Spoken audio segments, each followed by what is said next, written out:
Okay, welcome everyone. Fishery Committee hearing this afternoon, 4:30, Monday the 25th, here in room 225. Just one announcement, really. If we have some technical crash, we will reconvene on Wednesday, April 27 at 4:30 in this room 225 on a video conference, and we'll post a notice. We have 4 GMs today, two of which are for the same person, and that's the first one up is GM 593, Governor's Message 593, and Governor's Message 594, submitting for consideration and confirmation of the statewide Voters with Special Needs Advisory Committee gubernatorial nominee Cheryl Nelson.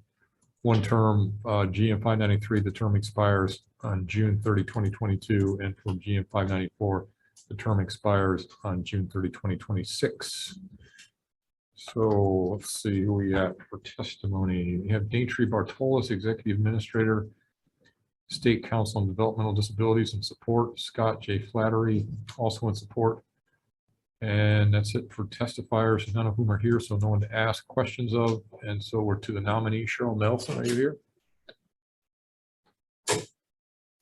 I am here. Would you like to make an opening statement? Sure. My name is Cheryl Nelson. You already heard that.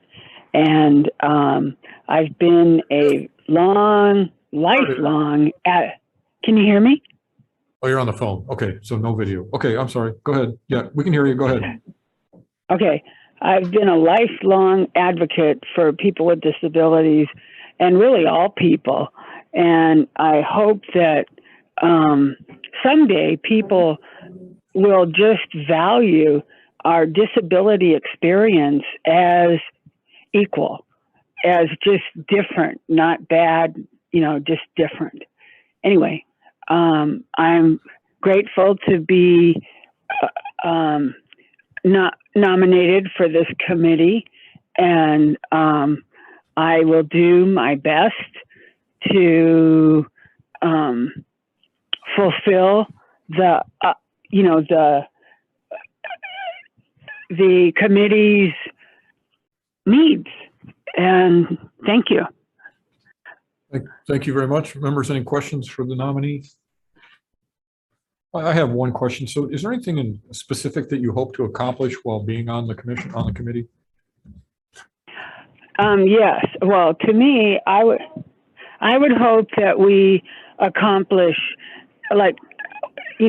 a project or 2 projects to completion, where we don't talk about it happening, voting by mail or locations. We don't talk about them being accessible, and then the processes aren't. I would hope that we go to completion to make 1 or 2 or 5 or 10 places totally accessible, so we can be using them as models for access, both physical and program access. Thank you. Thank you. Members, other questions? If not, thank you very much, Ms. Nelson. We'll move on to the next Governor's Message, which is Governor's Message 817. This is for confirmation to the Commission on the Status of Women, Jennifer Stoddard, for a term to expire June 30, 2026. First up on GM 817 is Dana Lynn T. Ko'omoa Lang, Associate Professor for University of Hawaii at Hilo, Daniel K. Inouye College of Pharmacy in support. Dr. Misaki Takabayashi in support. Rosemary Muller in support. Carolyn Ma in support. Janice Sanucci in support. 1, 2, 3, 4, 5, 6, 7, 8, 9, 10 more individuals all in support. And none of whom are here or on Zoom, so no one to ask questions of. And so, Dr. Stoddard, are you here? Yes, you are. Welcome, and would you like to make an opening statement? Sure, thank you. Aloha. Thank you.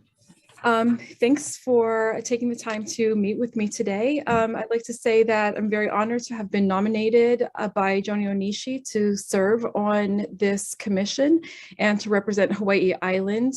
If you see my resume, I have dedicated my career, my life, my personal and private life to working to advance the status of women, increase equity, opportunity for women and for girls.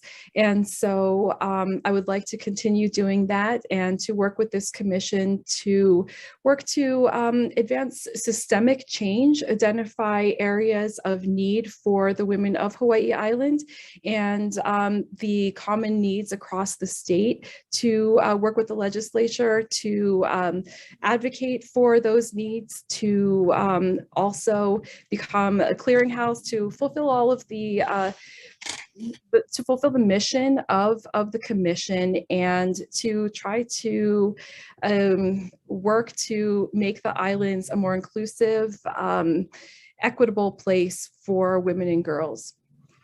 All right, thank you very much. Members, questions? Oh, Chair, I have questions. Yes, Senator Casio, go ahead. So, aloha, thank you for being here. I did look through your resume, and mahalo for being willing to serve on the commission. I'm going to ask some similar questions that I've asked to other nominees as well. You know that the commission is a feminist government agency. Do you consider yourself a feminist? And I guess if you could elaborate on what that means in terms of being a feminist, if you are, and if you can uphold that in the mission of what the commission does. Yes, absolutely. I do consider myself a feminist.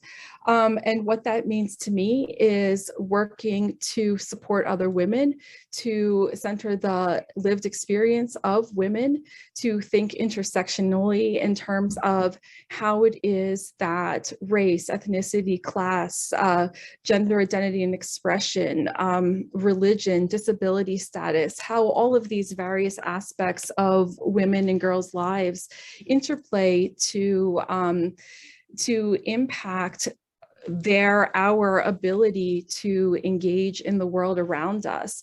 And so looking through a lens that centers women, centers their experiences in terms of thinking differently about how policies are written, how infrastructure is created, who is privileged, what voices are privileged over other voices, and who is necessarily left out as a result of that privileging, whether it's conscious or unconscious. And so I was very excited to see that there is, you know, when I moved here almost 8 years ago, to see that there is such a commission that does take a feminist worldview and looks at policy, looks at the impact of everything that's happening around us, considering economics and how being a woman impacts your ability to advance in society or not. And then, you know, from my position, I believe that it's very important for, as someone who identifies as a feminist, to do our best to support other women and girls, rather than, I think sometimes there's a tendency to look at each other as competition. Historically, there have been a few seats at the top for women, or seats where there might be a space for women. And so rather than looking at each other as competition, looking at ways to support and really uplift each other and advance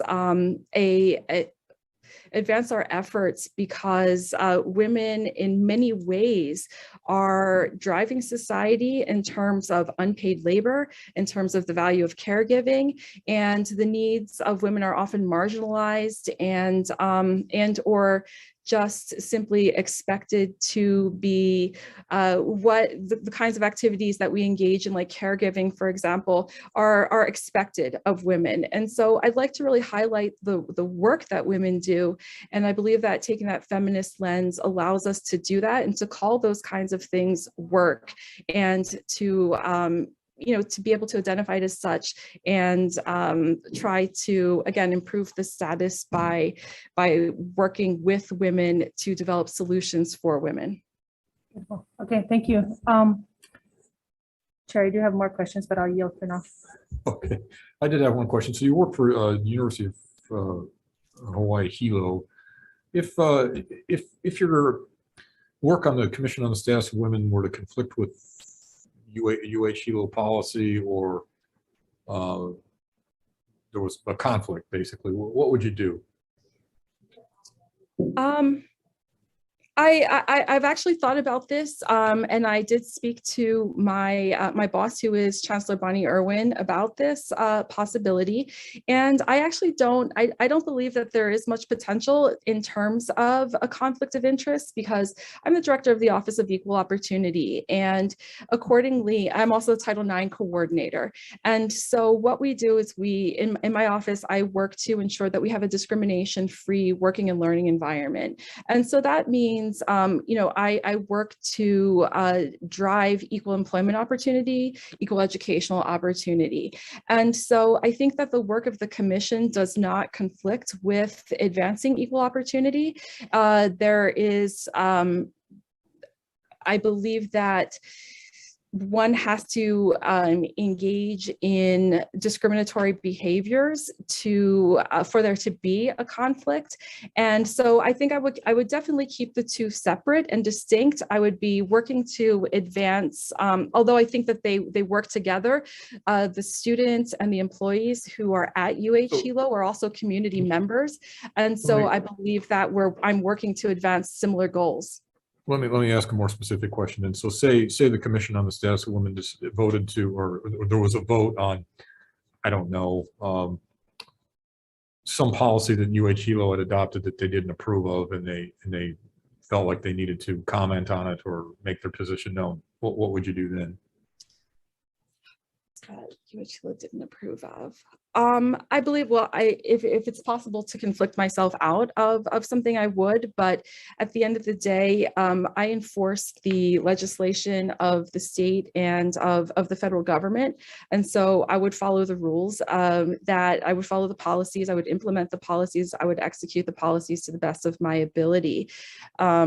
If there were something that I truly believe that I could not be neutral and pursue that, then I would make that very, very clear, and I would recuse myself from anything where I felt that that I couldn't be unbiased. Okay, thank you. Other members, we'll go back to Sarah Cassie. Go ahead. Thank you. Do you believe that a pregnant person has the right to give birth where she wants, with whom she wants, and how she wants? Absolutely. And hopefully in a safe way. Yes. And so one of the things that is in the forefront of the commission and the executive director is being vocal about protecting traditional midwifery. Are you able to commit to ensuring that she and the commission will continue to do so, be able to continue to do so? Yes, absolutely. Okay. I very much believe in choice. And then just to follow up, this is a question that was posed to others in the past as well, and I'm just curious for myself. You said that someone had recommended you for this position? Yes. Is that, so were you interviewed, or did the governor's office reach out to you at all in terms of this appointment? I received a letter, advancing my nomination. Beyond that, I met with Senator Rhodes briefly, but the letter from the governor's office, that was the extent of my engagement. Okay, thank you. I yield, Chair. Okay, members, any other questions? Seeing none, thank you very much for being here, and we'll move on to the last GM of the day, which is Governor's Message 859. This is for consideration and confirmation of the Board of Registration of the Island of Hawaii. Gubernatorial nominee Geraldine Giffen, term to expire 6/30/2025. We have Patty Cook in support, and that's it. Ms. Giffen, are you here?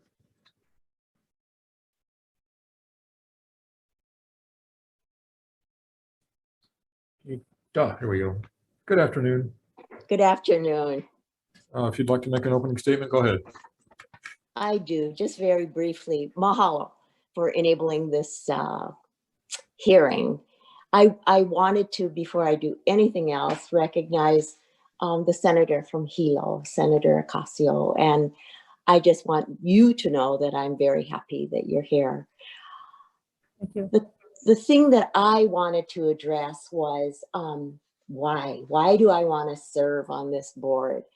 You know, I feel very strongly about the rights and responsibility of voting. I hold that dear. And for many of you who may or may not know me, the right to vote has been something that my family has been involved in for a long, long time, and in that political process. And people here also, here in Kamawela and on this side of the Big Island, know that I feel very strongly about this right and responsibility to vote. And so knowing that and knowing that about me, I also was asked to apply to be a member of this board. And with that, mahalo. Thanks very much. Members, questions? No, okay. I did have one question. So I guess how to phrase it. So this is a position where nothing may happen for the entire election cycle, but if you do have something to adjudicate, it might be quite controversial. Can you tell us why you think you could be fair in deciding questions of voter registration? Being fair, I consider an ethical question and something that I hold dear. There is nothing that would affect my decision unless it was handled in a very fair, honest, and open manner. All right, thank you. Any members, any other questions? If not, thank you very much for being here, Ms. Giffen. And You're Giffen. welcome. And if it's okay with members, we'll just go straight to decision making. Is that okay? All right. Let's see. So let's take those. Okay, thank you, Senator Ocasio. On the first, I think we can take the first two together. Is that right? Yeah. Okay. Let's do GM 593 and 594. This is both for Cheryl Nelson for the statewide voters with special needs advisory committee for two separate terms. One expires June 30th of this year, and one expires June 30th of 2026. So recommendation is to advise and consent. Any questions or concerns? Seeing none, Senator Ocasio. Okay, members, we're voting on GM 593 and 594 to advise and consent. Chair? Aye. Senator Keohokola is excused. I vote aye. Senator Gabbard? Aye. Senator Kim? Aye. Senator Lee? Aye. Senator Favela is excused. Okay, thank you. Moving on to GM 817. This is Jennifer Stoddard for the Commission on the Status of Women for a term to expire 6/30/2026. Recommendation is to advise and consent. Questions or concerns? Seeing none, Senator Ocasio. Okay, members, we're voting on GM 817. The recommendation is to advise and consent. With all members, all 5 members present, are there any reservations? Any no votes? Chair, your measure is adopted. Thank you. And yes, and Senator Favela and Keohokola are Oh, excused. yes. Governor's message 859, Geraldine Giffen for the Board of Registration of the Island of Hawaii for a term to expire 6/30/2025. Recommendation is to advise and consent. Questions or concerns? Seeing none, Senator Ocasio. Okay, members, we're voting on GM 859 to advise and consent. Noting the excused absence of Senator Keohokola and Senator Favela, are there any reservations? Any no votes? Okay, Chair, your measure is adopted. Thanks very much. Nominees, you will have a full floor vote shortly, before Thursday the 5th, because that's when we adjourn. So we are adjourned for this hearing. Thank you very much for being here.